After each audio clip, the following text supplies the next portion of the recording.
এখন দাঁড়িয়ে পারিজাত বৃক্ষ থেকে নিজের যোগ্য সাফল্য হওয়ার জন্য আশীর্বাদ চান।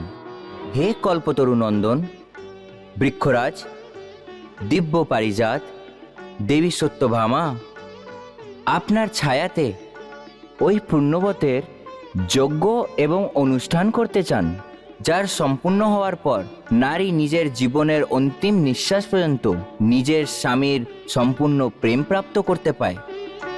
এই জন্য আপনি প্রসন্ন হয়ে এনাকে নিজের ছায়াতে যজ্ঞ করার অনুমতি দিন, আর এদেরকে ওনার মনের ইচ্ছে সিদ্ধি করার আশীর্বাদ প্রদান করুন।